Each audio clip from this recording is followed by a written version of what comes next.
Il était une fois, il y a longtemps, loin d'ici, un roi qui avait 11 fils et une fille. Elle s'appelait Elisa.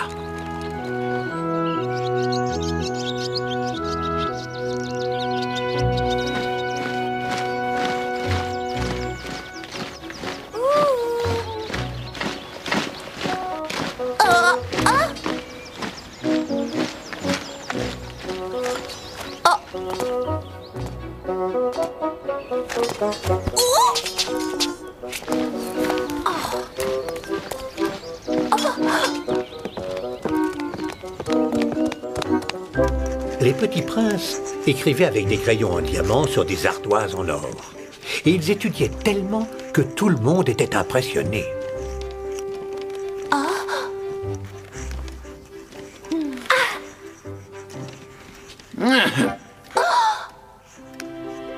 Pendant ce temps-là, assise sur un coussin fait de la plus fine soie venant de Chine, Elisa lisait un livre d'images qui valait au moins la moitié d'un royaume. Et tous ses enfants étaient évidemment très heureux. Malheureusement, ça n'allait pas toujours durer. Le roi se sentait bien seul depuis des années à la suite de la mort de la mère des enfants. Une puissante sorcière lui avait jeté un sort. Vive la reine! Et elle allait devenir sa nouvelle reine. Et je vous déclare unis par les liens du mariage. Vous pouvez embrasser la mariée, votre majesté. Oh oui. Bien, et maintenant, il est temps de rencontrer vos nouveaux enfants. Quoi? Mais je croyais que vous vouliez me montrer en premier vos trésors les plus précieux. Mais ce sont mes enfants qui sont mes biens les plus précieux. Bien sûr. Oui, c'est ce que je voulais dire. Mais attendez donc, mon très cher, la rencontre entre ces petits anges et leur nouvelle maman est un moment très particulier, très intime. Vous voyez, je préfère y aller toute seule et faire en sorte que les enfants me découvrent par eux-mêmes. Oh, mais bien sûr, faites. Ne vous préoccupez plus de rien. Je vais désormais consacrer la totalité de mon temps à surveiller et à éduquer votre progéniture. Vos enfants seront mes enfants à présent.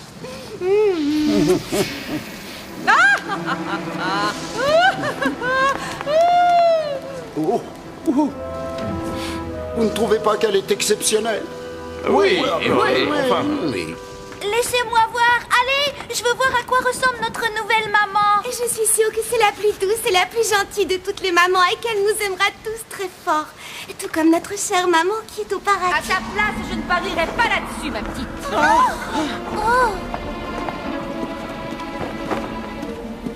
Est-ce que c'est vous, notre nouvelle maman? Seulement en apparence, cher enfant.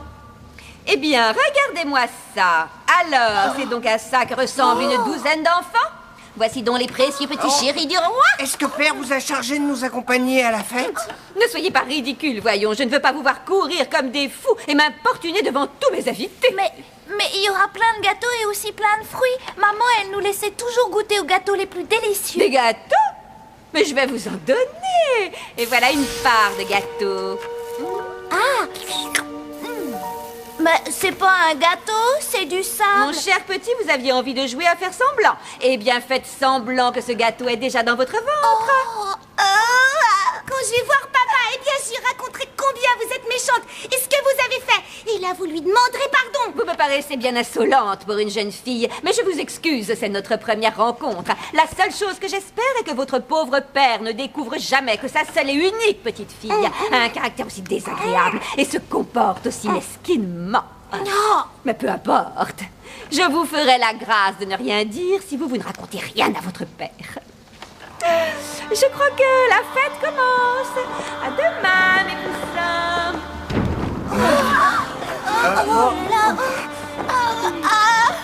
Une semaine plus tard, la méchante reine envoya la petite Elisa à la campagne vivre chez un fermier et sa femme. Allez, ne pleurez pas, petit frère. On va la revoir très bientôt. Ça, c'est ce que vous croyez. Comment osez-vous éloigner notre sœur? Je demande à voir mon père. Rendez-vous compte, ça fait tellement de bouches inutiles à nourrir matin et soir. Comment une pauvre mère est-elle censée s'en sortir?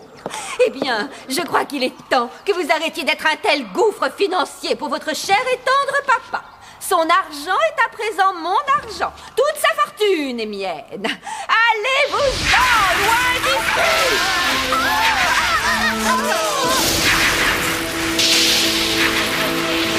Envolez-vous! Ainsi, je vous enlève la parole!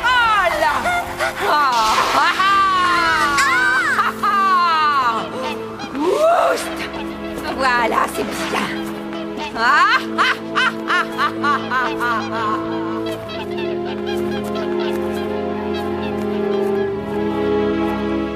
Vous me dites que vous avez envoyé ma jolie petite Elisa finir son éducation et aussi tous mes petits princes dans une école militaire. Et vous avez fait tout ça sans me demander mon avis avant. Comment avez-vous osé? Ah, si seulement vous aviez vu comme ils étaient cruels avec moi et aussi très insolents. Ils ne m'aimaient pas, vous auriez fait exactement la même chose, Majesté. Oui, mais j'ai quand même du mal à le croire. Ces enfants sont si gentils, ils n'auraient jamais eu ce genre de comportement, hein. Tout particulièrement ma douce et tendre fille Elisa. Oh. Douteriez-vous de ma parole, mon cher époux? Oh, vous aviez pourtant juré de me chérir Oui. et de me respecter.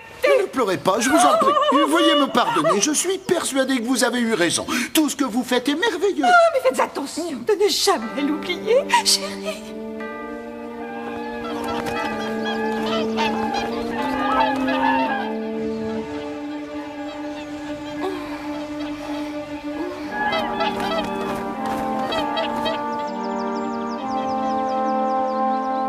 Les étés et les hivers passèrent, et Elisa devint assez grande pour retrouver toute seule le chemin du château.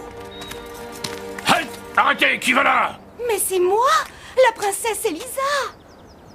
Je souhaiterais voir mon père, votre... Attendez ici, je vais en informer la reine. Personne n'a le droit de voir Sa Majesté le roi avant que la reine en donne l'autorisation. Elisa! Que c'est bon de vous revoir après tout ce temps. Votre père va être drôlement content de vous serrer dans ses bras. Et regardez-moi ça, vous êtes devenue une vraie beauté. Oh, et vous êtes un peu trop jolie d'ailleurs. Comment vont mes frères? Oh, si vous saviez ce qu'ils m'ont manqué. Chaque chose en son temps, mon enfant, chaque chose en son temps. Suivez-moi. Il est hors de question que vous vous présentiez à votre père dans cette tenue. Je veux que vous ayez l'air d'une princesse sortie d'un conte de fées. Et voilà! Je vous trouve vraiment métamorphosée. Est-ce que je pourrais avoir un miroir, mère? Comme ça, je pourrais admirer la charmante princesse que vous avez fait de moi. Oh, ce n'est pas la peine. Une jeune fille aussi ravissante que vous n'a vraiment pas besoin de se rassurer devant une glace. C'est tout. Eh bien, ma chère, où est-elle? Cette fille qui prétend être la princesse Elisa, que je n'ai plus vue depuis si longtemps. Laissez-moi la voir. Est-ce que vous avez perdu la tête? Vous voulez vous moquer de moi? Pour commencer, vous me racontez que tous mes délicieux enfants se sont perdus en pleine mer, et aujourd'hui, ça? Oh! Tous mes frères se sont perdus en pleine mer.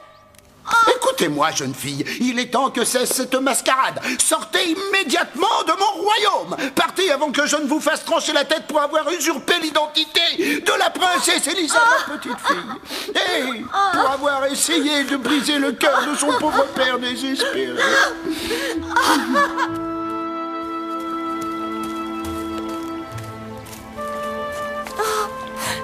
Tout ça à cause de cette méchante reine. Elle s'est bien moquée de moi encore.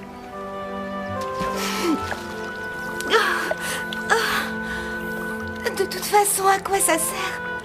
Je ne retrouverai jamais le chemin pour retourner au royaume. Bonjour, jeune fille. Pourquoi est-ce que tu es si triste? Mon cœur est brisé en 1000 morceaux. Il y a des années, j'étais encore une princesse. Et j'avais aussi la chance d'avoir 11 frères merveilleux. Mais aujourd'hui, je me retrouve toute seule. Et j'ai bien peur de ne plus jamais revoir aucun de mes frères. Tu m'as bien dit que tu avais 11 frères. Non, il est déjà assez rare de rencontrer un seul prince dans ce coin perdu de la forêt, alors 11 princes, ça me semble impossible. Ça me rappelle que l'autre jour, j'ai aperçu 11 cygnes. Ils avaient une jolie couronne sur leur tête. Voilà encore quelque chose qu'on ne voit pas arriver tous les jours dans le coin. Vous avez dit 11 cygnes? Et ils portaient tous une couronne, où sont-ils? Ils descendaient la rivière en direction de la mer. En cette saison, ils vont toujours au même endroit à l'heure où le soleil se couche. Je vous remercie. Oh, oui, merci beaucoup.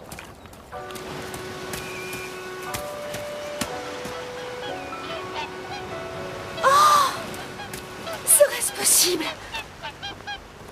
9, 10, 11. Oui, ce sont mes frères. Ce sont eux. Mais... oh, c'est bizarre, on dirait qu'ils n'ont toujours pas grandi depuis que je les ai quittés. Cela fait tellement longtemps que je ne les ai plus vus. Oh, mes frères chéris, je vous ai enfin trouvés. Elisa, est-ce que c'est bien toi? Elisa, C'est notre Elisa. Oh.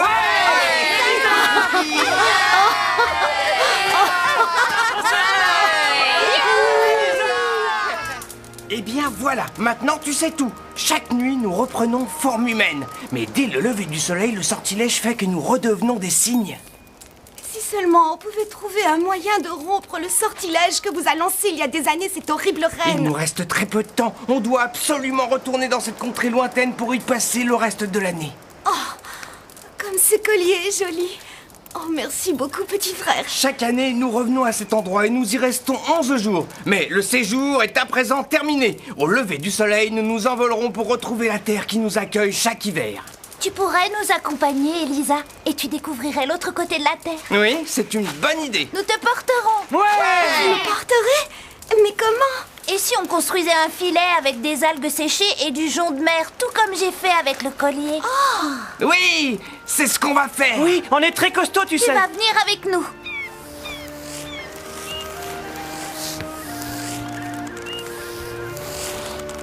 Et voilà, on a terminé le filet juste avant le lever du soleil. Tiens-toi bien, d'accord, Elisa?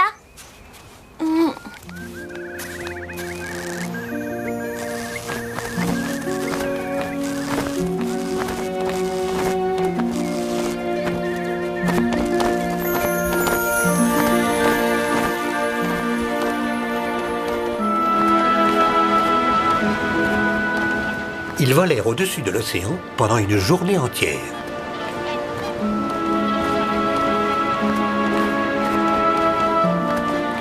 Oh non!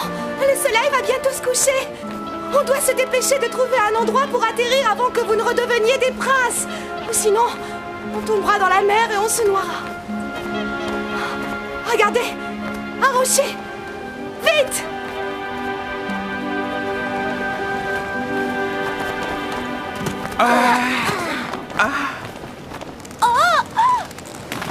Tu ne risques plus rien, petit frère. Je suis avec toi. Mais qu'est-ce qu'on va faire? Je suis épuisée. Nous allons tous nous reposer car demain une longue et difficile journée nous attend. Oui, tu as raison. Et je vais vous chanter une petite berceuse.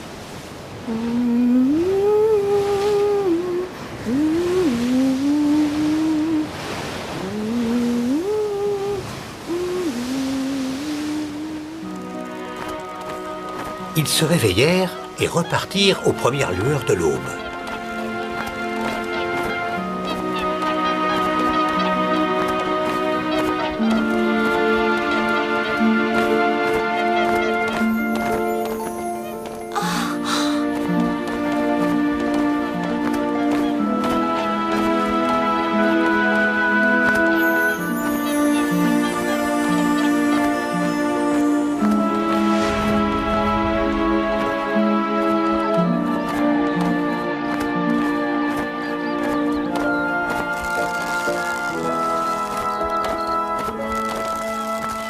Mais où sommes-nous? Voici la grotte dans laquelle nous vivons le reste de l'année. Et à présent, c'est aussi ta maison, Elisa. Bienvenue. Je pense avoir rêvé pendant que nous volions. J'ai cru apercevoir un magnifique palais qui flottait dans le ciel par-dessus les nuages. Cet endroit est bien réel, tu n'as pas rêvé. C'est le monde où vivent les fées. Ce palais se situe entre la réalité et nos rêves. Tu vas sûrement rêver de ce palais cette nuit et tu feras la connaissance de la reine des fées. Eh bien, et j'espère que ce que tu dis est vrai et qu'on ouvrira les portes du palais dans les nuages. Qui sait, j'y trouverai peut-être le moyen de vous sauver.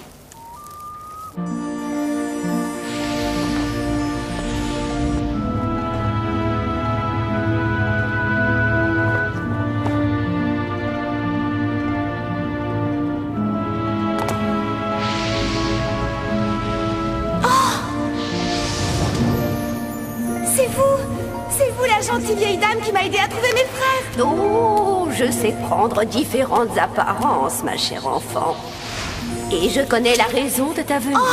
Tu veux libérer tes frères du terrible sort lancé par la reine, et pour ça, il te faudra coudre 11 manteaux avec un fil composé uniquement d'orties. Tu devras les couper dans un cimetière à la clarté de la lune. Sinon, la magie n'opérera pas. Mais fais bien attention. Tu n'auras pas le droit d'adresser la parole à quiconque avant d'avoir terminé. Autrement, les princes mourront après avoir subi d'atroces souffrances.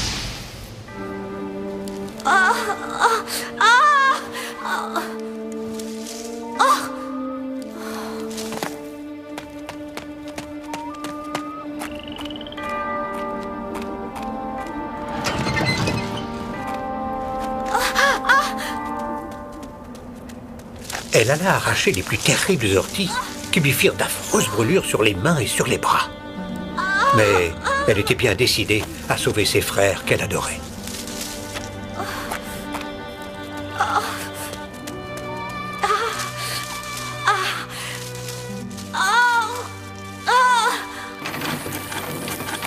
Elisa, mais qu'est-ce que tu es en train de faire?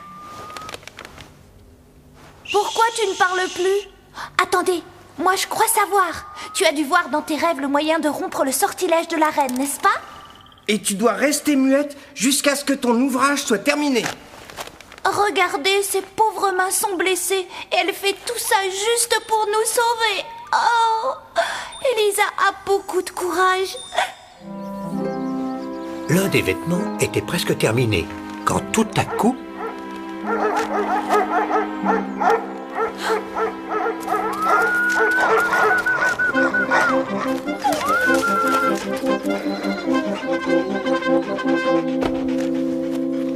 Mais que faites-vous dans cette forêt sauvage, cher enfant?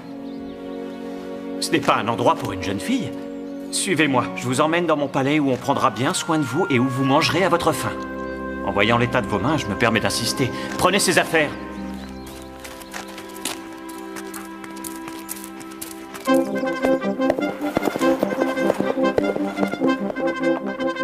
J'ai voulu qu'on recrée la grotte dans laquelle vous viviez. Comme ça, vous vous sentirez plus à l'aise. Oui, et voici l'ouvrage auquel vous tenez tant. Car votre bonheur compte vraiment à mes yeux. Vous voyez cette fille, archevêque? Eh bien, c'est le genre de fille dont je pourrais être amoureux. S'il vous plaît, Majesté, soyez prudent. Il se pourrait qu'elle soit une sorcière. Oh, personne n'a jamais entendu parler d'une sorcière aussi merveilleusement belle. Faites-moi confiance, Altesse. Ce genre de fille est le plus dangereux au monde. Je compte sur vous pour vous occuper d'elle, archevêque. Et si ça se passe mal, vous aurez affaire à moi. Je ne sais pas à quel petit jeu vous jouez, jeune fille, mais je compte bien le découvrir. Personne ne doit compromettre mon influence sur le roi. Personne! Et Elisa se mit à travailler pour sauver ses frères. Et même si elle ne lui adressait pas la parole, le génial roi tomba amoureux d'elle. Et de son côté, elle tomba amoureuse de lui.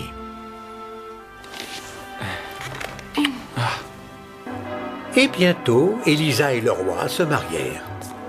Et même quand l'archevêque lui posa volontairement trop fort la couronne sur la tête pour lui faire mal, elle resta silencieuse parce que la vie de ses frères en dépendait. Elisa continua à travailler jour après jour et à se glisser dans le cimetière pour y prendre des orties. Et plus elle s'y rendait, plus l'archevêque pensait que c'était bien une sorcière.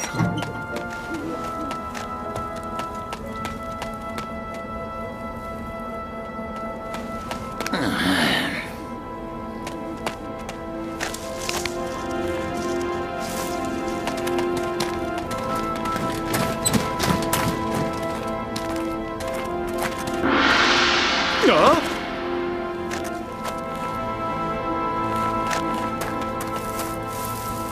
Oh. Non, c'est impossible. Pas ma délicieuse épouse. J'ai bien peur que si, votre majesté. Dès que la lune éclaire la nuit, elle court en direction du cimetière invoquer les esprits des défunts. Et elle arrache les herbes qui sortent des tombes pour réaliser des sortilèges et des potions. Alors, si ça ne vous prouve pas qu'elle est une sorcière, je jure, oui, je jure d'avaler une de mes pantoufles.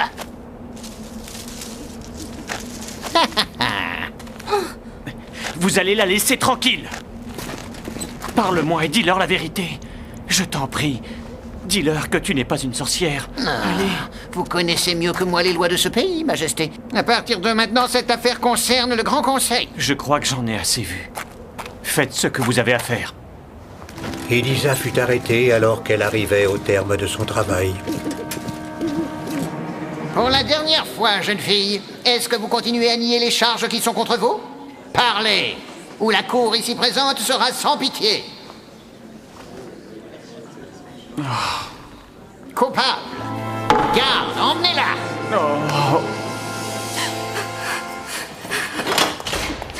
Voilà, sale sorcière. J'espère que vos précieux petits manteaux vous tiendront bien chaud pour votre dernière nuit. Et vous pouvez même vous faire un joli oreiller d'ortie. Je vous souhaite une bonne nuit. Rien n'aurait pu lui faire davantage plaisir. Elisa se remit tout de suite au travail parce que le temps était compté. Le châtiment d'Elisa devait avoir lieu dans la matinée. Mais elle ne perdit jamais espoir parce que son travail était presque terminé et qu'elle savait que ses frères n'allaient plus tarder. Oh, regardez, c'est elle! Tous les habitants de la ville s'étaient rassemblés pour voir le châtiment de la misérable. Et même sur le chemin du bûcher, Elisa n'arrêta pas de travailler. Il ne lui restait que le 11e vêtement à terminer.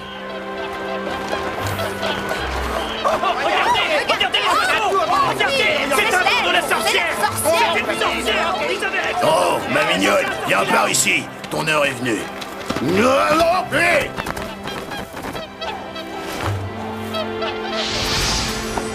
Attendez-vous tous, écoutez-moi. Voici notre sœur, Elisa. Elle est aussi votre reine. Elle est innocente. Regardez, un rosier, un miracle. C'est un miracle. Arrêtez-le. Arrêtez-le. Maintenant, je vais vous dire la vérité. Oui, oui, c'est vrai, je suis innocente. Vive la reine! Je savais que vous étiez innocente, je le savais. Comme je suis content. Oui, comme on dit, tout est bien qui finit bien. Ne vous inquiétez pas, archevêque. Je vais demander au chef des cuisines de vous préparer une sauce délicieuse. Mais votre majesté... Ça vous aidera à avaler votre pantoufle. C'est vrai, je n'aimerais pas vous voir étouffer au banquet de ce soir. Vous êtes d'accord avec moi? Majesté, pour vous dire la vérité, ma bouche en salive d'avance.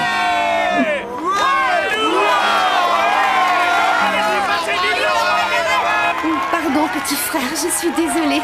Je n'ai pas eu le temps de finir la manche de ce manteau. C'est pas grave du tout, ma chère Elisa. Je suis déjà tellement heureux d'être à nouveau un prince à la lumière du jour. Dis-moi, on sera toujours réunis? Oui. Ah, oui. Hors de ma vue! Ma petite Elisa! La famille fut enfin réunie et il y eut la plus grande fête jamais vue au royaume.